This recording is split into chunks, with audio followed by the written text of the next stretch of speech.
Borough fans, hello and welcome back to season 7, episode number 47 on the Stevenage Football Club podcast. Do you know what, right?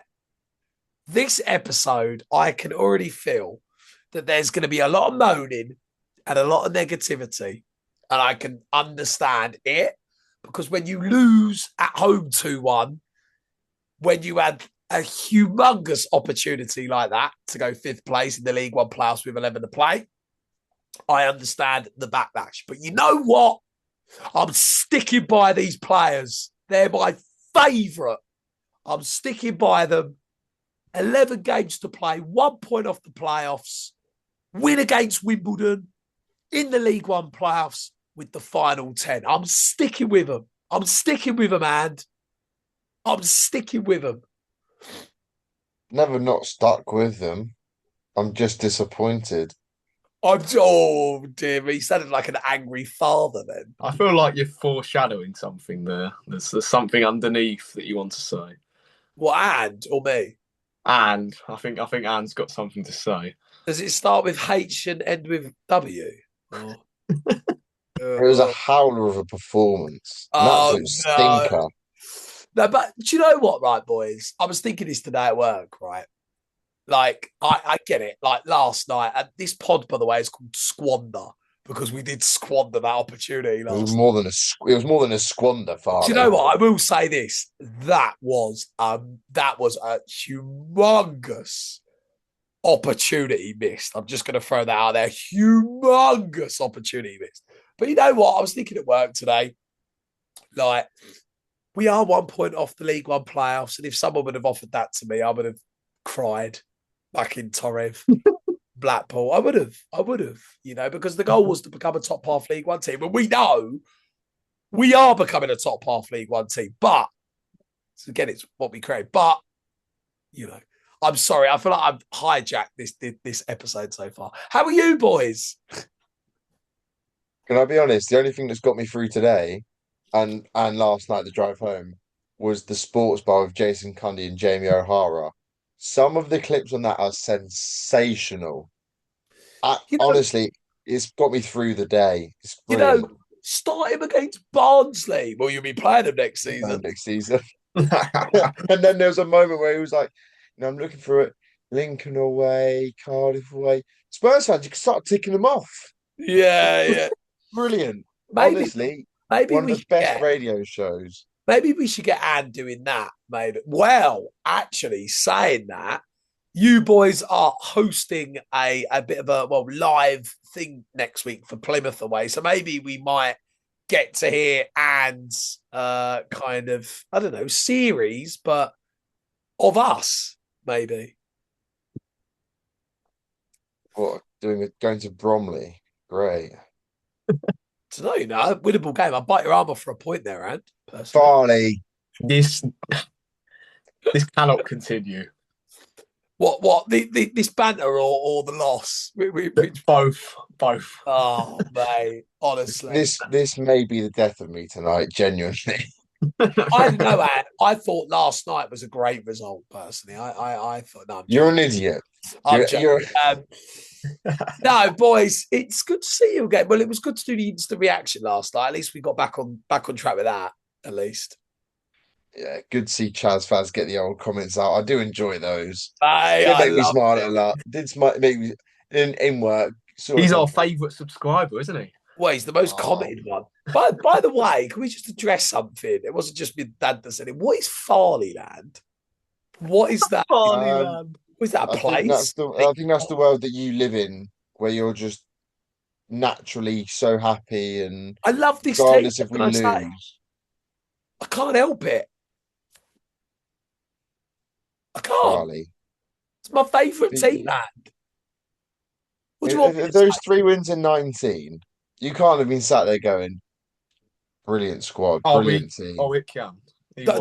Sorry, did you not hear me for the last 3 months on this platform, by the way?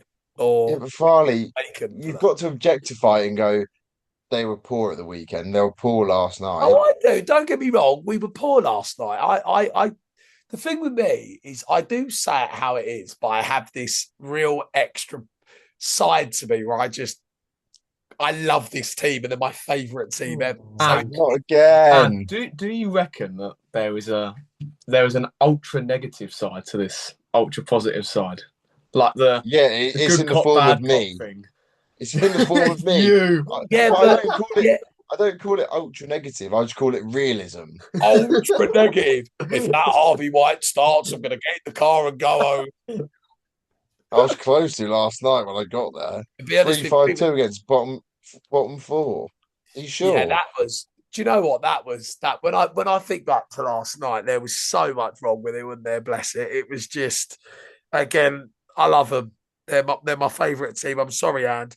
They're my favourite team. But that last night was. I thought we'd left those days behind, those losses, to be honest. Well, do you know what I said last night? Do you notice how we're not even drawing games now? We're either winning or losing them. It's like a roulette of we all right. I know there was that period in December where we were drawing games and people were like, "Oh man, we're drawing games," but at least we were drawing games. Like at the minute, it's either we win or we lose. So I do think though. I listened to Revs' post-match interview and he talked about how the players. Oh, by the way, sorry, Nick, I don't want to jump in, didn't we all? I want to say this on the pod. Could somebody ask some questions? Honestly, I love Steve Watkins and Dean Thompson, but Steve Watkins, if you're listening, can you please ask some proper questions? For goodness sake, where is Phoenix and Chem? How's the injury list? We don't want to know about the injury list, Watkins. We want to know about Phoenix Patterson. Can you please ask some damn questions? Sorry, went off on the rant there. Sorry, Luca. No, I wondered if you were trying to bow down to me and Farley for a minute. No. What's going on? No, I picked up on something in Revs' interview, and he talked about how the players knew the importance of the fixture, but we didn't see that on the pitch at all. I don't think. I think that Orient, in fairness, and I don't really want to give Richie Wellens credit, but he set up his team well, and they were up for it. When they were the team that, unfortunately, yesterday for us, they deserved all 3 points based on how. I mean, I don't call their approach amazing, but they did it well, and you can't argue with it. They've got some decent players, and we couldn't break down their press, and that won them the game. And it did not look like for another 90 minutes we were going to score. I mean, they're an absolute bunch of inbreds, but you know what? I'll give them. They deserve that. You see some of their fans. My God, some of the clips that come out. Just a bunch of inbreds, quite frankly. Like, and do you know what? I actually hope? I fucking hope they get relegated, and we can all go, ha ha! Enjoy it next season, lads. Do you know what I mean? I don't know. Maybe I'm having a bit of an Andy episode tonight. Maybe I don't know. Andy's not Andying tonight. And they're my favourite team. I love them. They're going back. We've heard that about team, man. I love within them. the last half an hour. We've definitely heard that a good 20 times. Well, just say top half League One team, and we'll be back down to earth. Top half League One team. We are a top half League One team. There we go. We're back. Right, boys. Should we get into it? Go on then. Should we just stop the? Do we have to? So, no doubt, it'll be a quick one. I'm assuming. I like how we're all in red tonight. I know. I've got this season's hoodie. Ad's got the frazzled print on, and Luca's the frazzled. Luca's got the Azteca. Oh, for God's sake! Oh yes, it's the Azteca, isn't it? I can't take it anymore. I can't take it, Jay. Go to a break. Go to a break. I swear. Yeah, what the frazzled print? Frazzled print. By the way, what even is frazzled print? Can I just Google? Who came up with it? Frazzled print. I'm Googling it right now. What even is frazzled print? This is just shenanigans. Let me just go. Can we just do an episode like this and not bother talking about the game? You would love this. Actually, you would love an hour of this. No, onto something here. Listen. And pick up the shirt again. Show us the real close pattern. Right. You see those dots? They're lines, but yeah.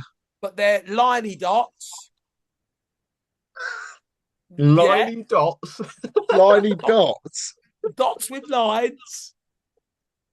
Oh no. Oh, for goodness sake. Is it dots with lines? No, it's just lines, but broken up lines. Brilliant. That's what I mean. Is it that? Yeah. Yeah. Now take a look at this. Looks nothing similar. Frazzled print.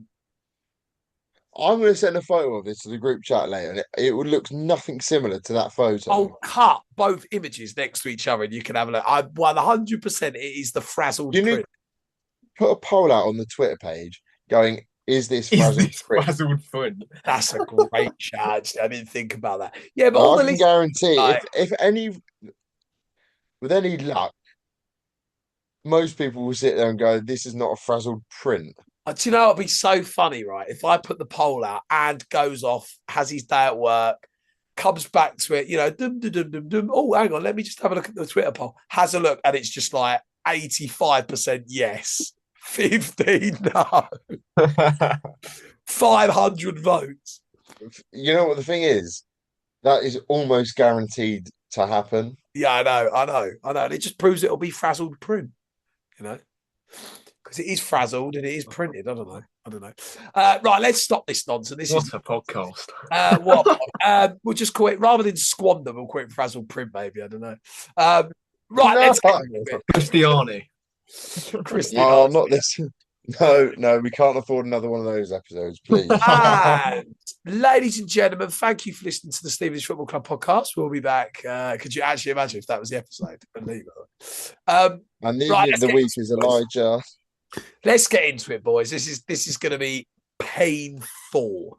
Now, as we know, we had 12 games left in the 2025-26 season, the most important season of becoming a top half League One team. Alex Ravel's second tenure and our third consecutive season in League One. Now, late at Orient, we played at home, and I think really we looked at these two games that we've got this week as massive opportunities, humongous opportunities. We knew that winning last night would put us fifth place in the League One Plus with 57 points and 11 games left to play. And we were winning at one point, and it all looked great as Jamie Reid scored again from the penalty spot. But that's where it did go downhill, didn't it? Because we conceded 2 goals and we lost last night 2-1. Again, Jamie Reid scored in the 22nd minute via a penalty, and Dom Ballard getting both goals for Orient in the 44th and 55th minute. The lineup for this match, we stuck with that 3-5-2, which I think, although we know that's the system that's really effective at home, and we've deployed that, and that's got us picking up points and winning games and playing really well, playing to that top League One level again. I think some of us were a tad surprised because we maybe thought that we might set up differently against the team down the bottom. But we did go 3-5-2, and it was exactly the same team. So Philip Marshall in between the sticks, Jasper Patterson, Luther Wilding, Charlie Goode, Cole Pidgeardi, Saxon Early, Louis Thompson, Harvey White, Dan Phillips, and Jamie Reid and Matty Phillips. On the bench, pretty much the same as it has been the last few games. Tashby Hammond, Lewis Freestone, Jordan Elwood, Dan Kemp, Bez Labala, Jordan Roberts, and the Swede dog, Dan Sweeney. The match statistics for last night's 2-1 defeat, we had 46% possession. We had 12 shots in the game with 4 on target. We had 23 touches in Leighton Orient's box. Philip Marshall had 2 saves to make. We had 35 aerial duels, 1 with 5 corners. Some pass distribution stats. We made 272 passes with a 60% pass accuracy. We made 32 backward passes, 153 forward passes, 67 long balls, 68 successful final third passes with 18 crosses in total. There were 5 yellows in the whole game. We conceded 1 of those yellows in the whole match. Boys, this was a humongous opportunity squandered last night, as a win would have seen us go fifth place with 11 to play, as Reading lost away at Mansfield. But I think for us, and it's very fair to say, as much as I joke around with Andy, and, you know, I love this team and it's my favourite team, and it is, I love them. I think this this team that we created to be in the top half of League One is absolutely fantastic. But last night was really poor and really disappointing, because the football was nowhere near what the football should be for a team in our position with our squad. We got outplayed by the better team. And to say that of a side that's in the bottom four, just at home as well, when we know we're so good, just isn't good enough. And really didn't really look like scoring more, getting back into the game and winning it. And it was a really, really disappointing evening. I don't know who wants to take it first. Who's going to be brave enough to take it first? Looks like Luca is going to go first on this one and give us a quick lowdown on your thoughts on that disappointing defeat last night, Luca.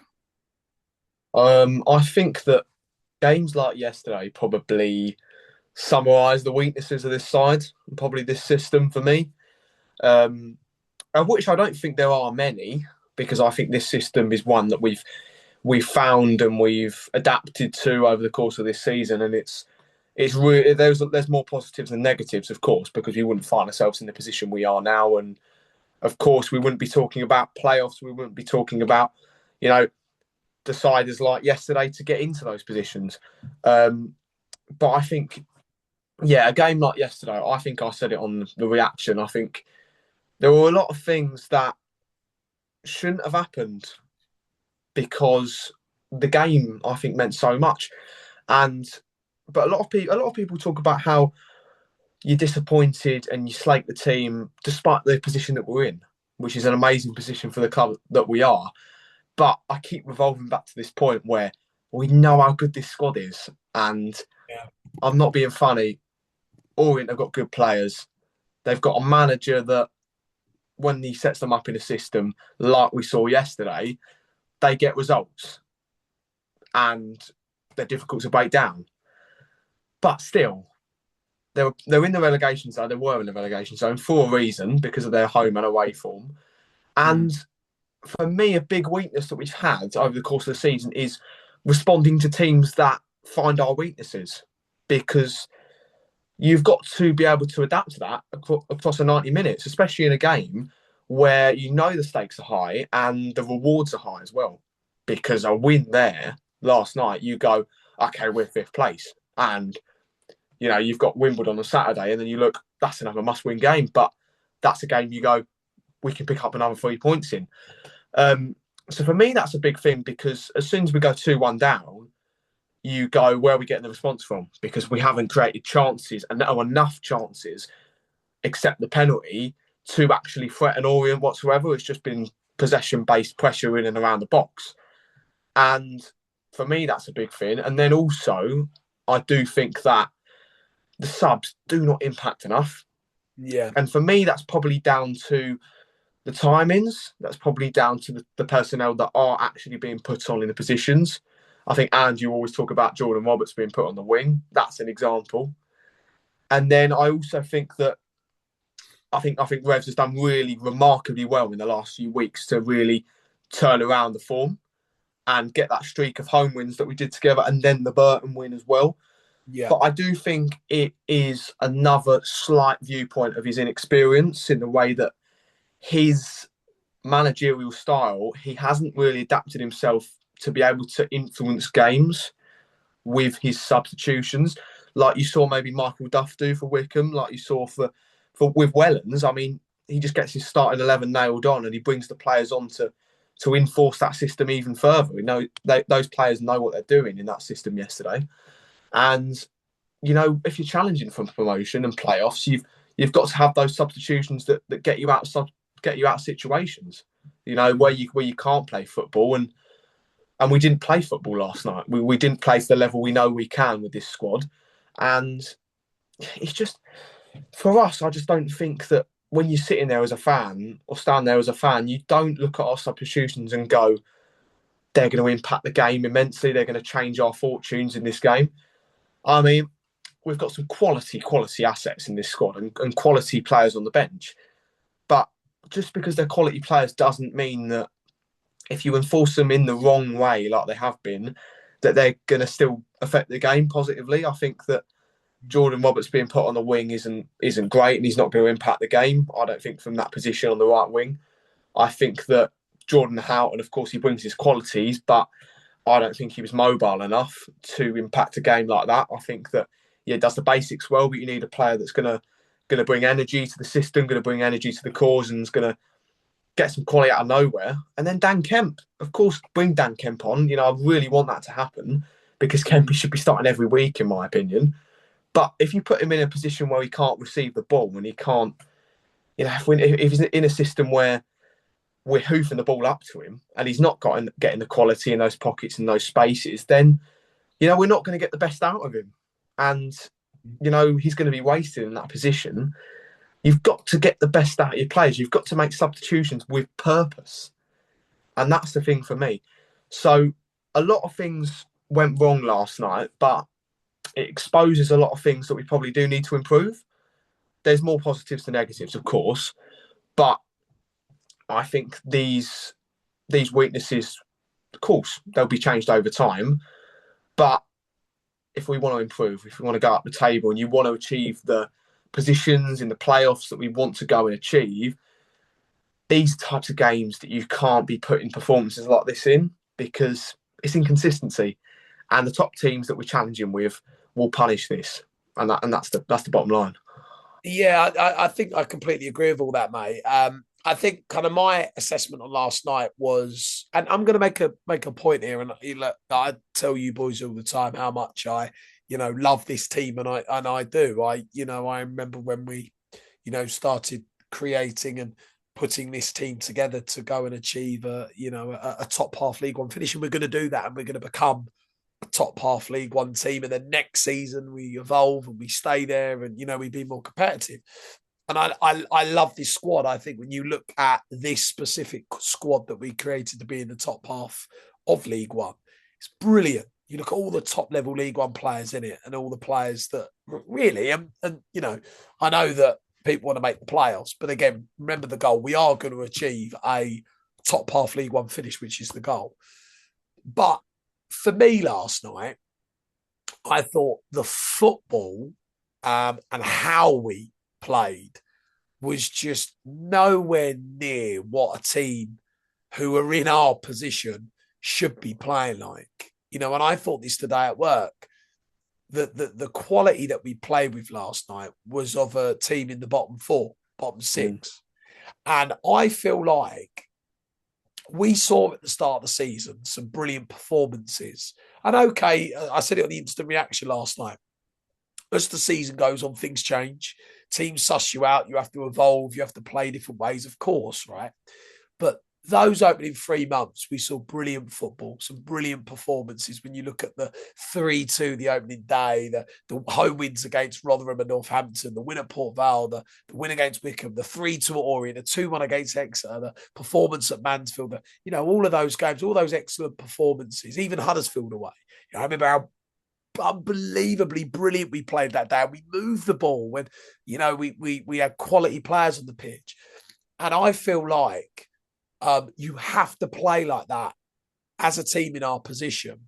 And that really showed me last night. And I thought, we can't continue to play like this. We have to play of a team that would be in our position. You have to get the ball down and you have to have the quality to be able to move the ball, give and go, playing patterns, create through the lines. And last night we did absolutely none of it. It was getting the ball to either Luther or Lewis Freestone or Saxon at the wing-back role and it in a 40-yard direct ball. And there was a point actually last night where I thought, do you know what? I love this team, but I'm getting a bit bored of seeing this now. I want to come and I really want to watch them get back to playing that way that we did at the start of the season. All right, it doesn't have to be the same system. We've argued for the 3-5-2, which has been rightly so. But can we get back to playing that way again? Because we have the squad, we have the players, and then it comes down to we have these players to play like this, but a lot of them aren't playing. You've got Dan Kemp on the bench. You've got Phoenix not in the side. You've got Chem not in the side. We said before this game, have Phoenix and Chem on the bench. And then if you change the system, you can bring them on. And look what happened last night. We changed the system, rightly so, by Revs, but we didn't have those game-changing, top-level League One players to come on and actually create moments for your strikers and your goal scorers or score goals or any of that, right? So I think that's the one thing that stood out to me. We got outplayed by Leyton Orient last night, and that should never have happened. Leyton Orient, to their credit, I thought played really good football and moved the ball quickly, and they obviously sped up their play as the game went on. But you compare both teams, which team would you have said would have been the bottom four side? I'm not so sure you would have pointed at Leyton Orient and said that. Don't get me wrong. I know Don Ballard is a brilliant footballer, and I think we struggled with him all night.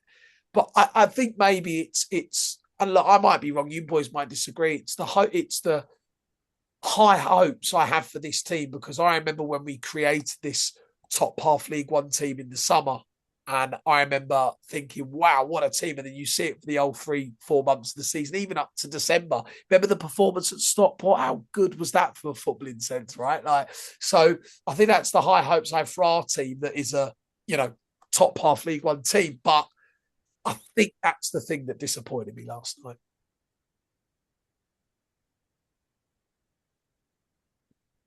At the end of last podcast, I just went silent there. I was like, I see ads puffing his chest, getting ready. You know what I said at the end of last podcast, saying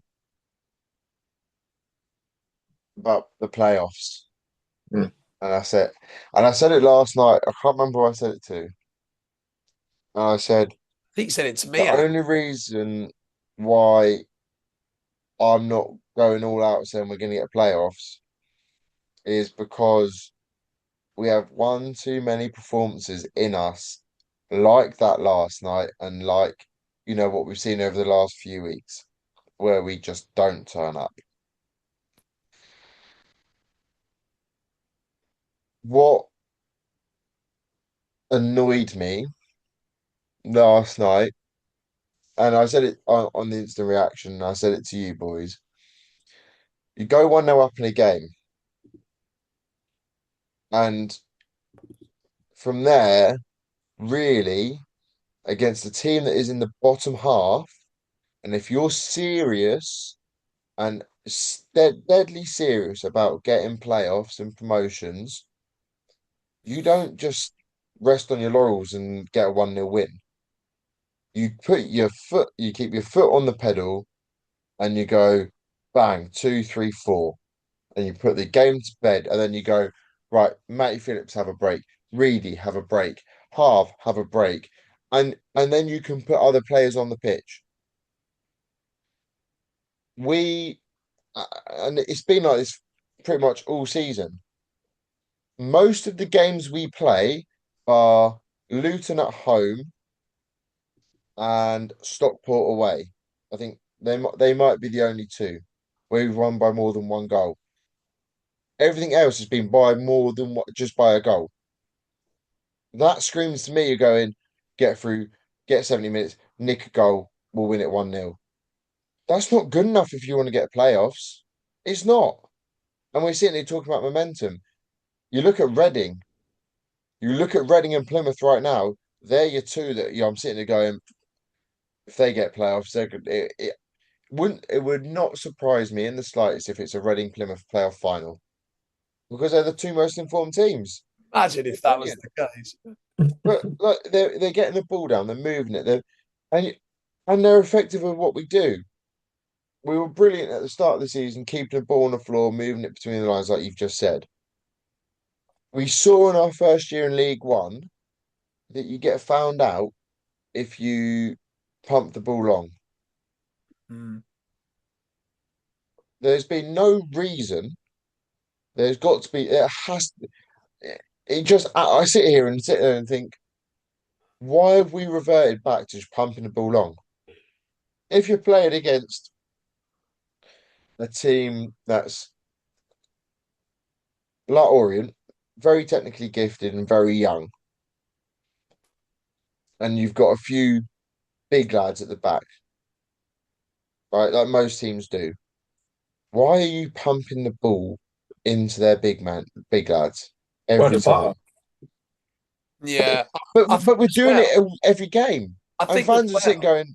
But this is where my next point comes in. Going, you see the fans going, I don't know, you put up that, and our fans are going, oh, it's not that bad.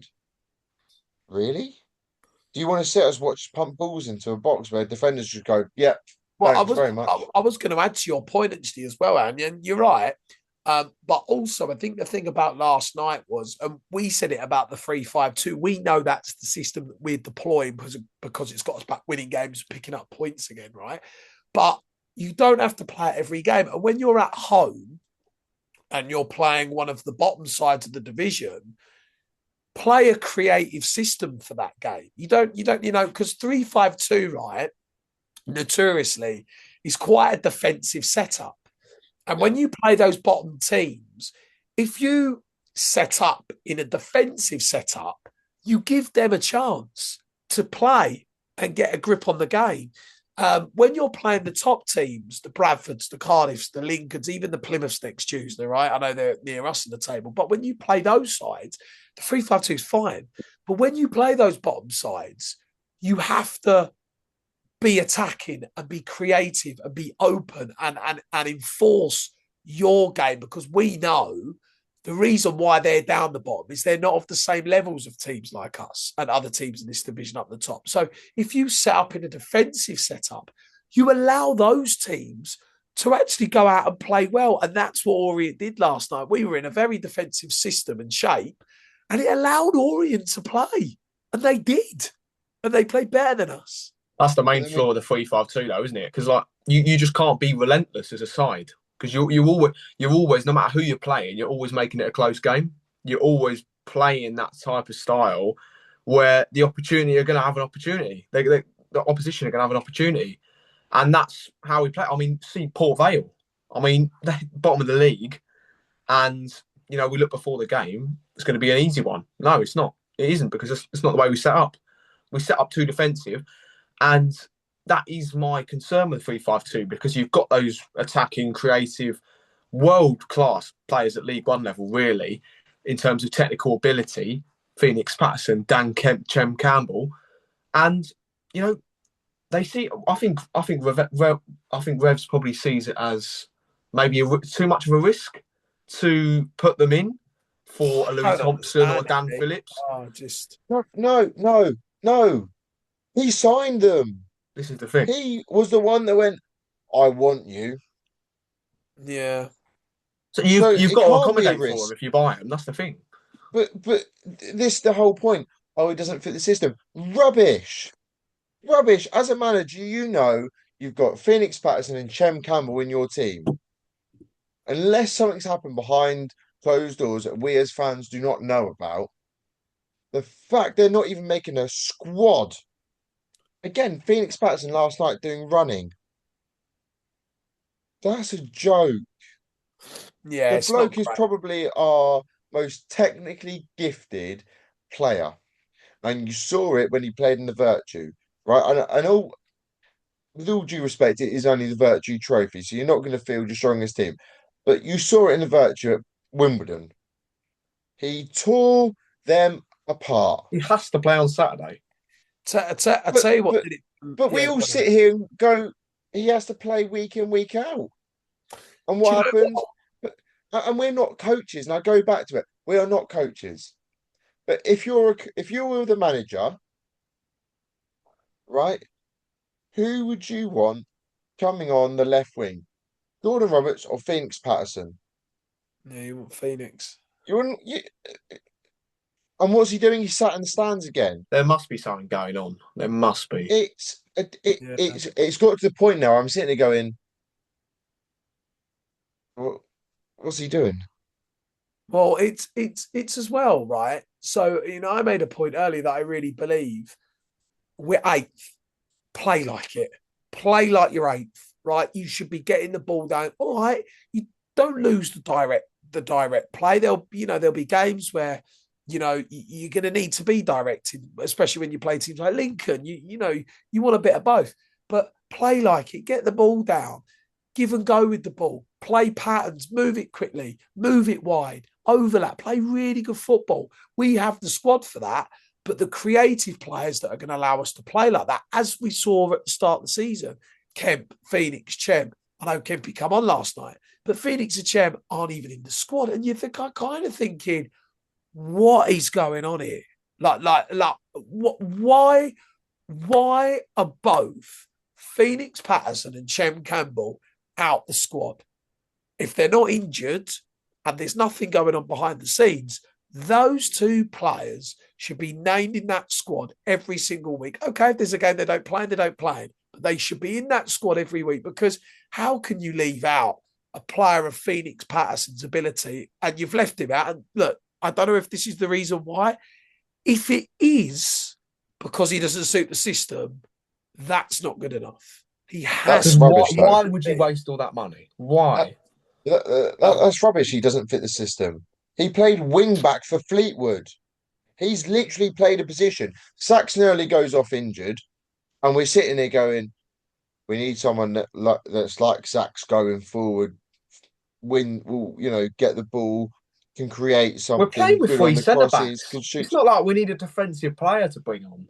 This is the thing. Yeah. Then you look at the bench and you've got Dan Sweeney and Lewis Freestone sat on the bench. Do you need two defenders on the bench?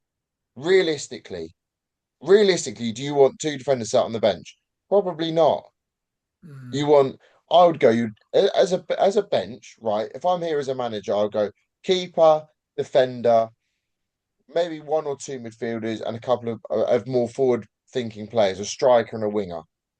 That's how you want your bench to be made up of. And if you by some chance you have two defenders that go off injured, then you just go, okay, well, who's the most likely out of your midfielders that can maybe slot in, or can you move your right back across and drop a? You find a way round it. But we're sitting here again, and we're not even A-licensed coaches, and we're seeing everything. Fans must be walking in going.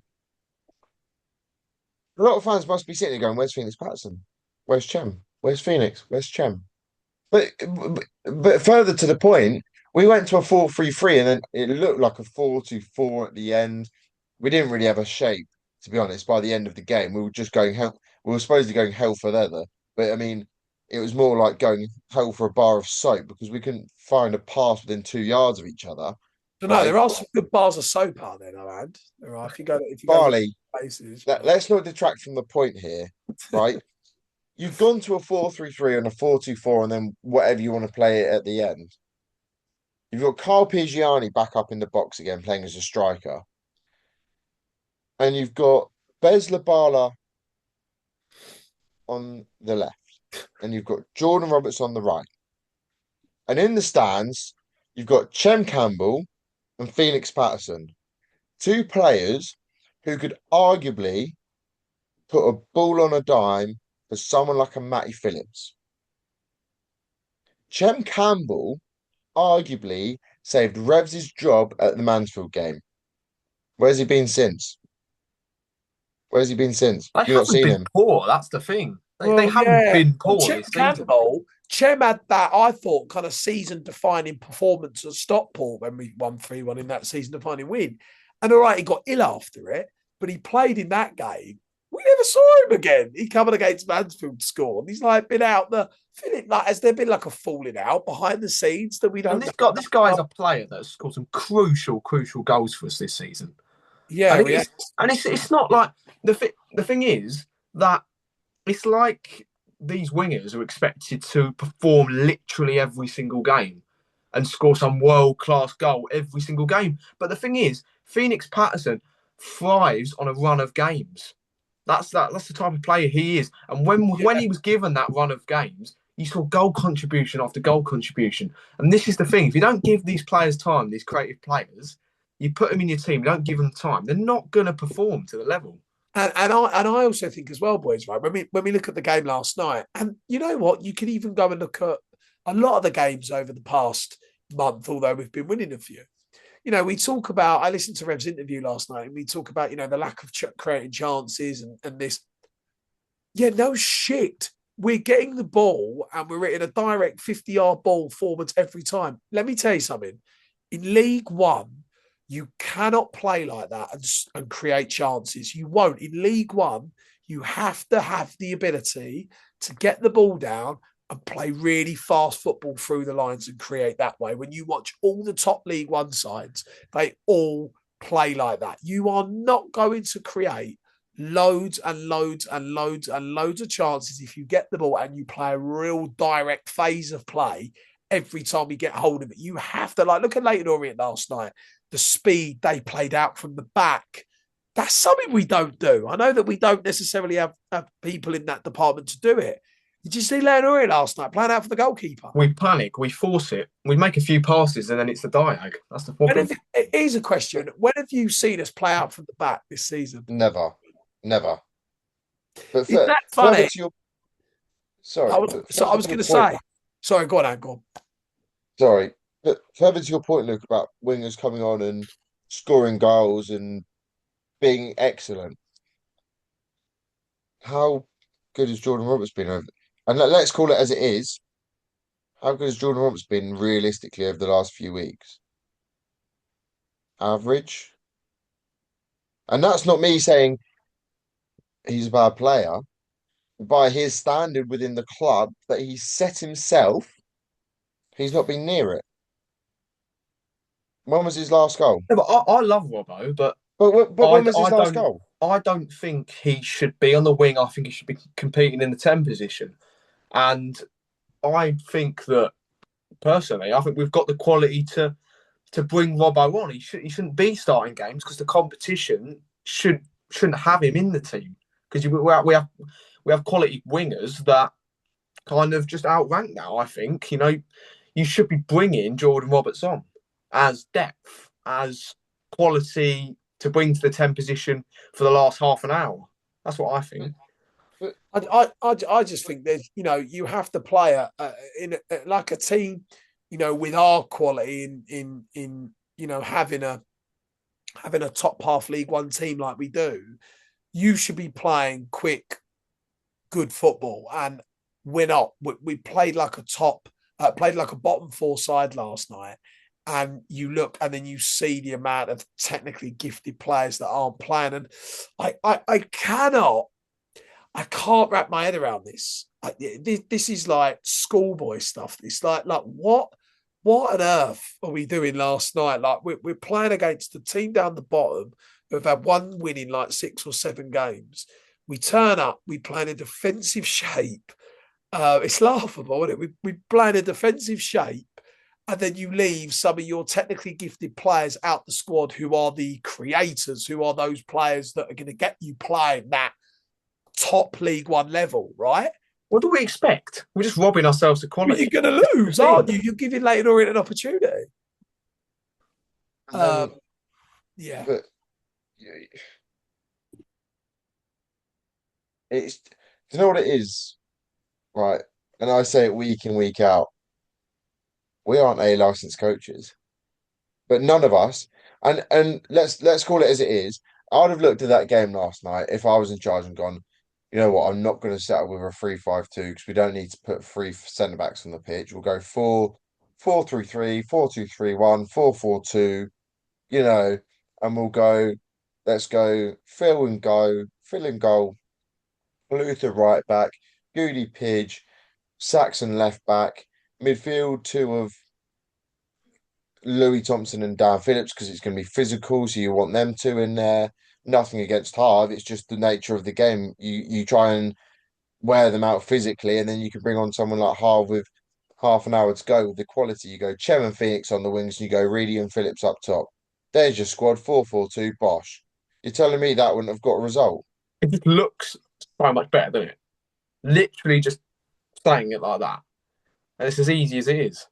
And ultimately, boys, You know, we got outplayed by, let's be honest, right? Don Ballard's a really, really good footballer and he'll go on to play championship football next season. But Leighton Orient, in terms of this season, have been pony. I mean, they've been down the bottom. Yeah, they've got some good players, but we should never have been outplayed like that last But we lost that game as soon as they scored. And this is the thing. This is the thing, because we weren't going to recover. And you could tell that their approach on the day was unbreakable from our point of view. Our approach, I just don't think when you're going into a game like that, you have to have a purpose. You've got to have an approach that you're going to go, we're going to stick to this the entire game and we're going to be confident in our approach. You know, you don't want to be confident in a defensive approach against a team that you know are down the bottom and are fighting for their lives, because you're just setting yourself up for failure. If you go in with a more attacking approach, with the more attacking players, the more attacking creators, you know, if it doesn't work, then you change it. But you've got to start that from the off. You've got to be confident. You've got to use the quality that we have in this squad to go and just attack the sort of teams that we're playing against in these sorts of games. Because, yes, there's a difference between us in terms of positions and that and points, and that's there for a reason. There's a difference for a reason, because of the quality in the squad, because of the way we've played, and because of the way we know we can play. And this is the thing. Half League One team, yeah.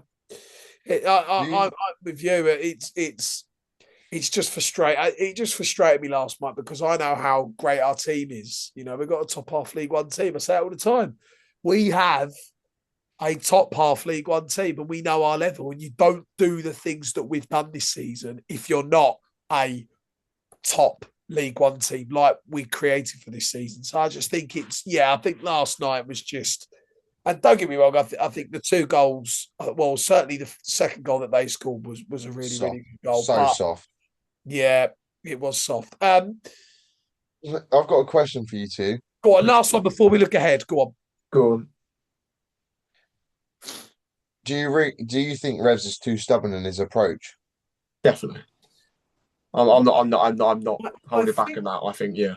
Do you know what I think it is with Revs? Right, and I love Revs. I stick my neck out on the line for Revs. And by the way, I think he, in the summer, he did an unbelievable job putting this top half League One side together. I remember when he created it in the summer, and I thought, wow, what a job. He's put together this proper top half League One squad. Wow, what a job he's done. But I was thinking this today. I think Alex Ravel, right, he's into his second tenure, right? And obviously I know he managed in back in and around COVID, of course.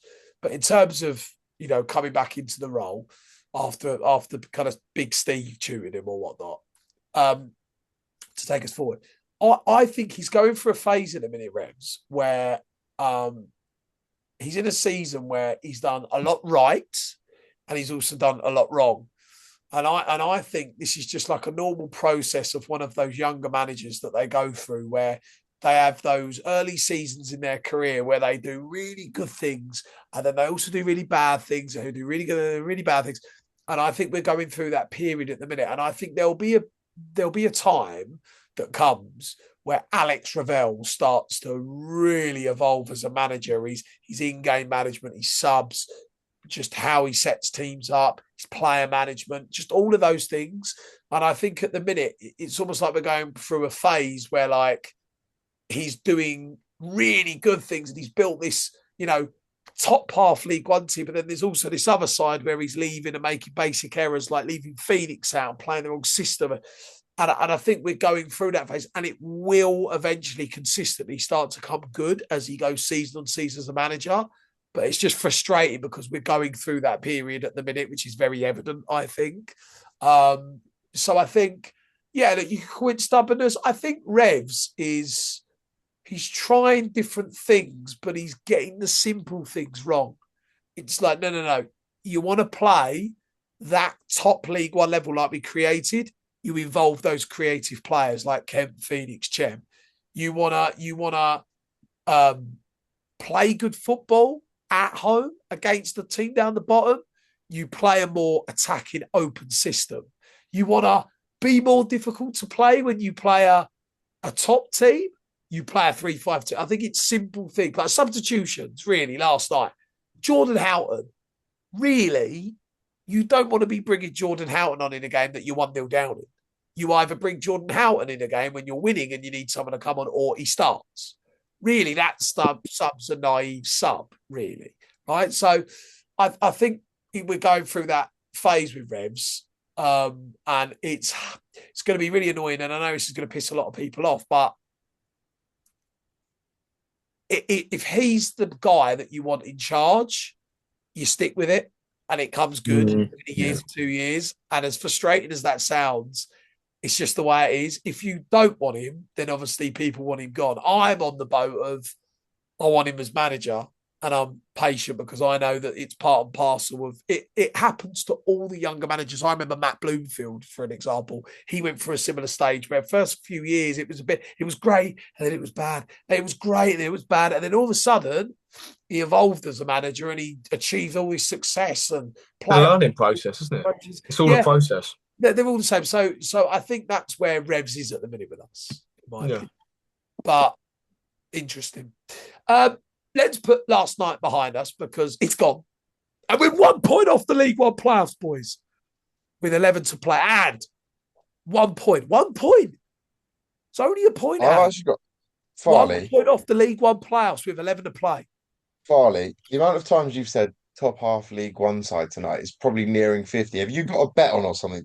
How many times you can get it in this podcast? I've got a secret bet that I have to say it over 2,000 times this season. He subtly whispered it after I said something as well. I heard it. I've got it. It's my autism. My autism. I can't help it, boys. I can't help it. We do have a top half League One side. I just want to throw it in there again. And we do have a top half League One side. There we go. That's 2 more times. That's closer to my target. There you go, Andy. There you go. But let's leave it there on last night and let's look ahead. League table. Well, not much has changed, really. There weren't many games last night. Obviously, we've stayed 8th in the division. We're still 1 point off the League One playoffs. We are still 1 win away from 5th. Luckily, Reading lost to Mansfield 1-0 last night, and Wimbledon have currently kicked off in their game tonight. And so have Bradford. Bradford are currently playing in their game. Both games are 0-0, as I can see at the minute. So the league table hasn't really changed. I'm not going to go through it again because really the only change down the bottom was Leyton Orient and they're inbred. So we're not really going to mention them.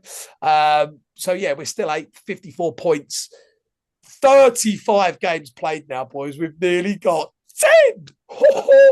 I'm excited.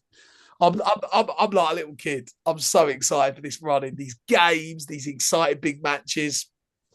And of course, Bolton Wanderers has been postponed. So that's going to be a Tuesday night in April. So there could potentially be a week where we play Bradford, Bolton, and Lincoln. Wow. What? Yeah, I can give that Bolton game a miss, I think.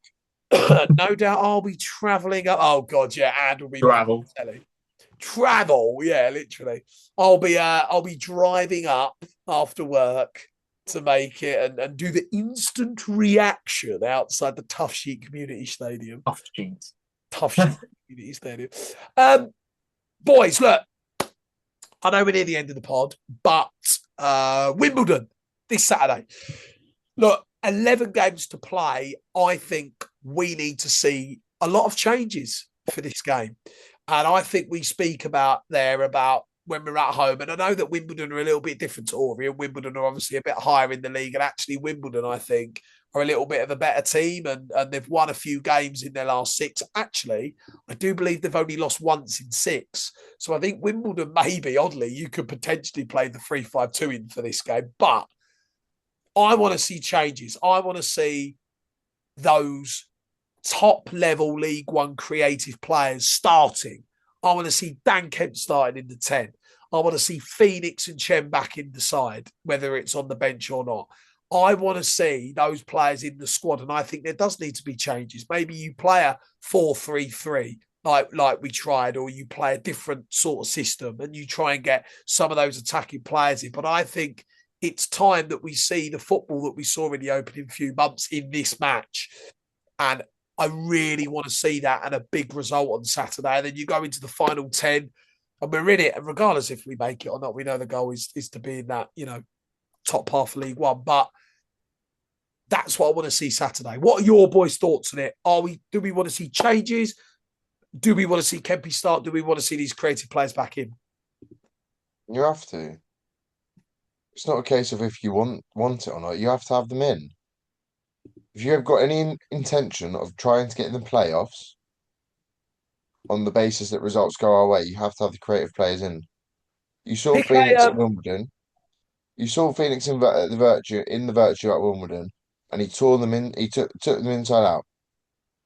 He sent them one way and the other, and the guy didn't have a clue what his surname was. It just doesn't make sense if you don't play him. It doesn't make sense because, like I said to you last time on the podcast, from a player perspective, he's not getting any minutes.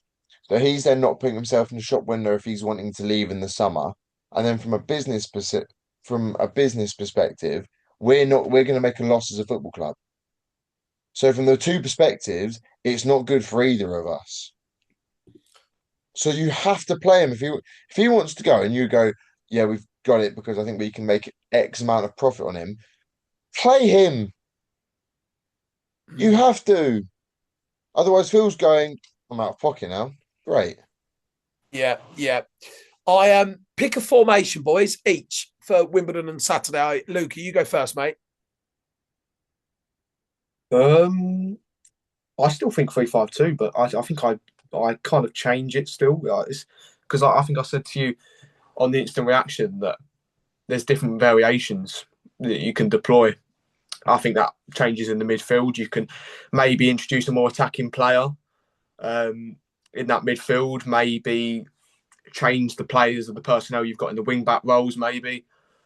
I still think stick with it because it's a formation that we know works, but you can deploy it in different ways, I think. So that's the one I'd go with.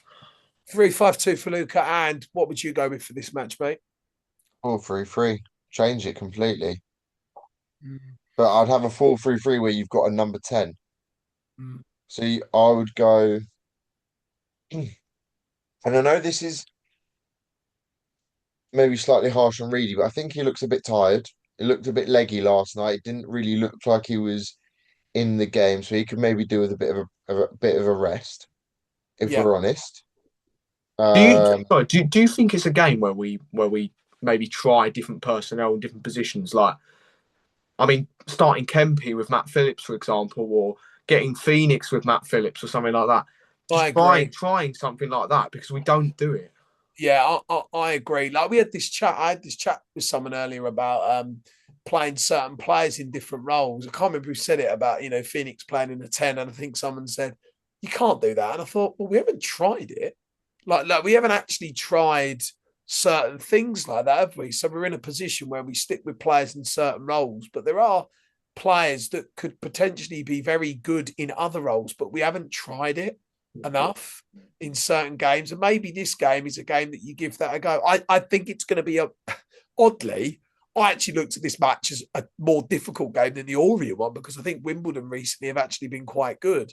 I think it's difficult. It's difficult if we make it difficult, and that starts with how we set up. Yeah, really, this is a game that you'd like to think we'd win with the level of our squad, but it's how we set up. I think for me, I'd go the 3-5-2 again because we know how effective that system is at home.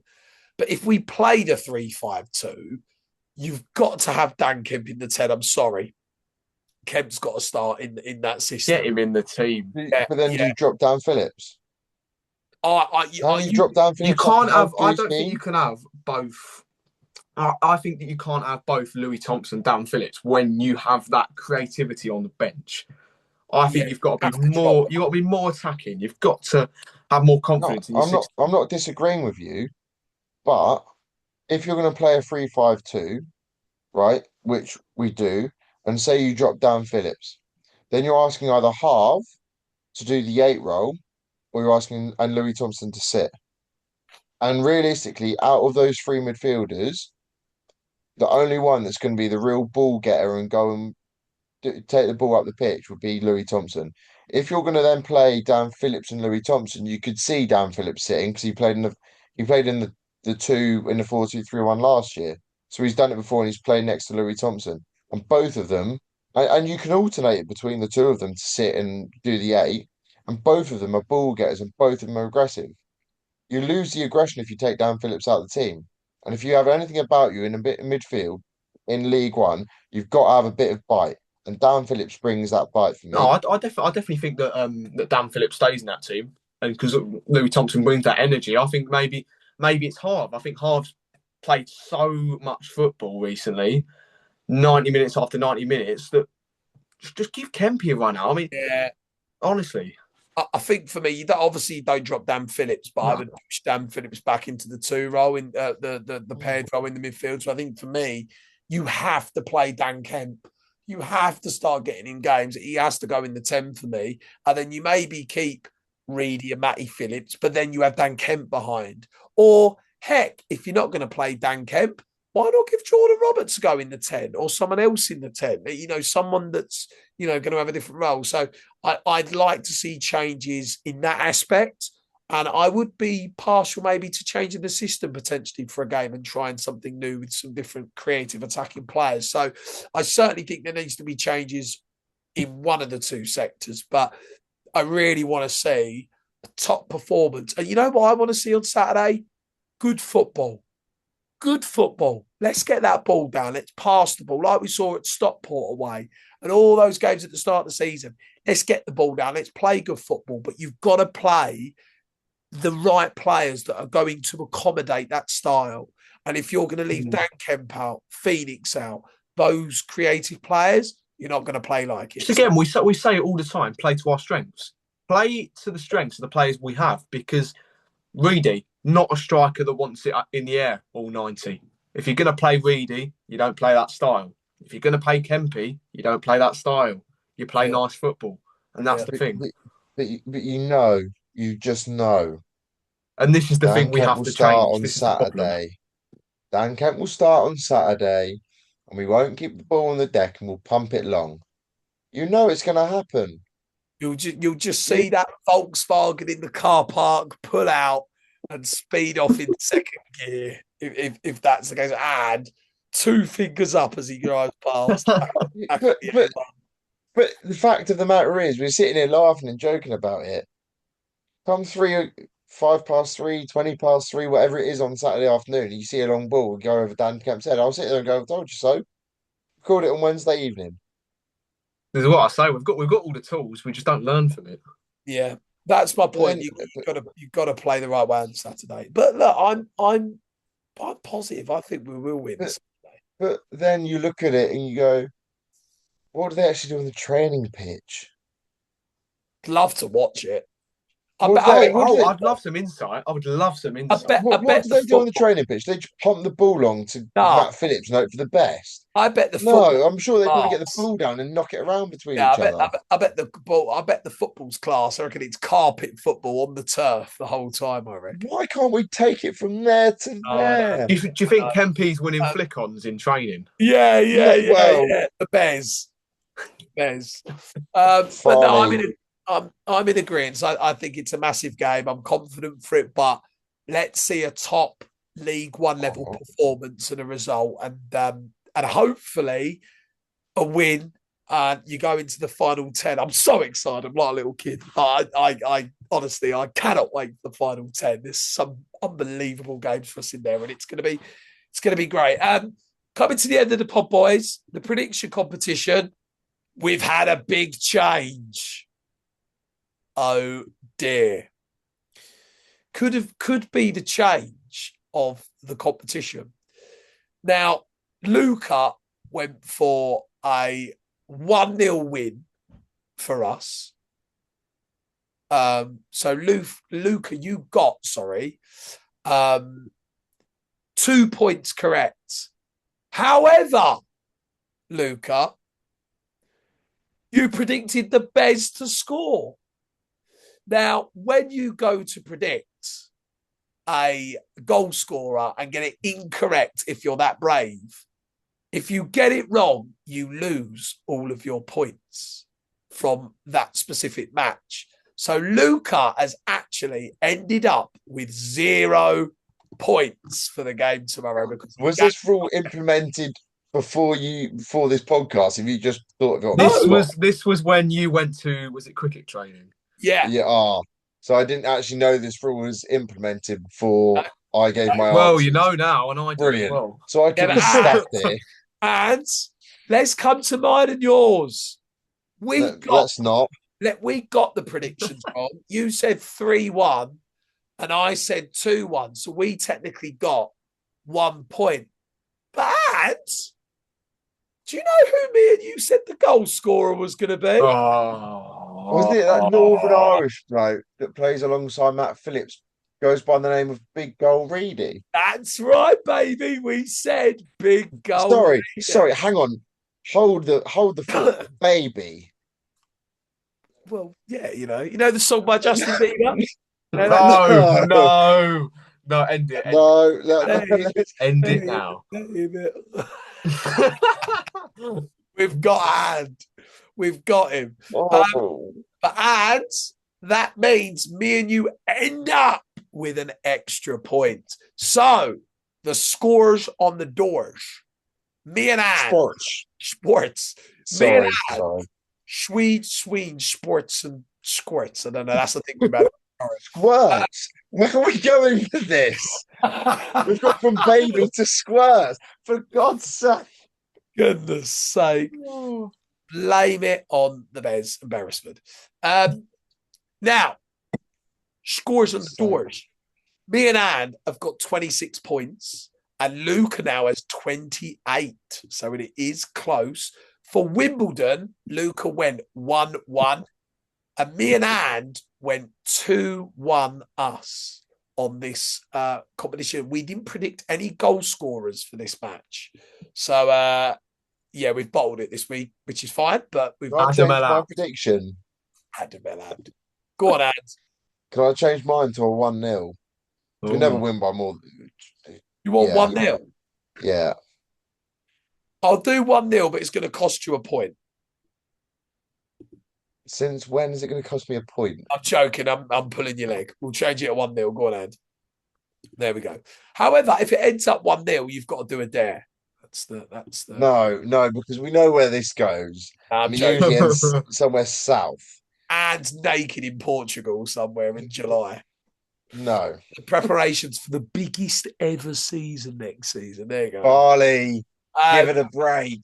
That is the competition. Anything else to add, lads? I know it's been a little bit of a short while. I say a little bit of a short one. We've been going for an hour, but we have got. Do you have someone to add? Well, no. I was going to actually add that Luther 300 appearances last night. Yeah. Yes, I was just going to say actually 300. What a journey! I think I tweeted earlier. He's gone from a young lad to a bottom League 2 player, to a promotion player, to a top League 1 level player, by the way. What a journey Luther's had. 300 appearances. Yeah. Big up to Luther, because I think that's pretty impressive, being here for however long he has, and the development that you've seen within him and the character he's shown is a testament to himself. So, hopefully we get many more. What a life he's got. Like, we talk about progressions of a player. Luther Wilding has experienced pretty much every experience that you can experience with a club. He's been a young lad learning. He's played for various managers. He has been down the bottom and experienced technically a relegation. He's experienced a promotion. He's played and won at a Premier League ground in the FA Cup.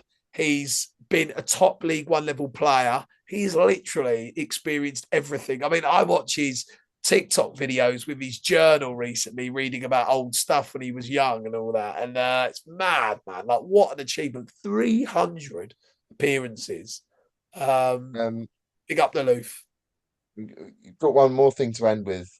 The idiot for the week. Yes. Ending the pod here. Go on, Ad. Elijah Adebayo.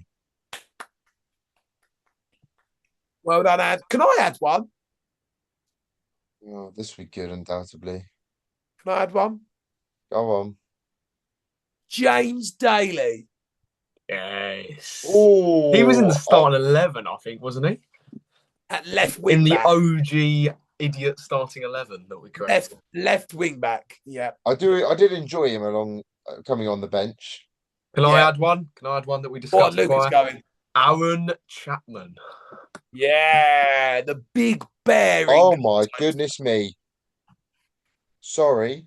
Dino Mamri has gone from Barrow. This didn't you hear about this? This happened a few hours ago. What? Oh, no, What? hang on. He's just left the club. Was that What? like 6 games or something? Dino Maria departs. What? Dino. What was he scared about coming up against Big Steve in a couple of weeks? Was he? Was it what? Last night. Sorry? And they lost, I think. He lost to Steve Evans, didn't he? Oh, he did, actually. Yeah. Yeah, 2-0.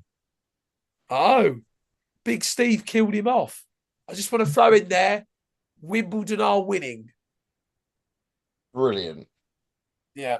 Yeah. Just wanted to Good to see that I didn't actually dictate which way that 1-0's going on Saturday. Good.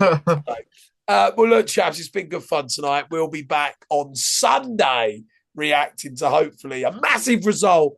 And then we will be hosting the final 10 episode. It is the final 10 in the most important season, becoming a top half League One team. Did you see it? And I added it in there again. Did you see that? Yeah, I've just chosen to ignore now. Top half League One team. Maybe not chosen, maybe forced to ignore at the moment. I'm going to say it again, Ad. No, I'm going to put my... Ollie, just get on with it. Top half League One team. There you go, bosh.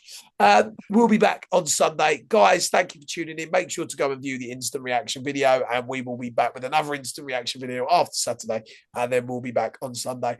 At this time, guys, again, thank you so much for tuning in and the support of the pod. Give us a follow, like, and a subscribe on YouTube if you're watching, and also on the Audible, Spotify, etc. Go and give us a follow and a like, and we'll be back on Sunday. At this time, guys, you've been watching the Stevenage Football Club podcast.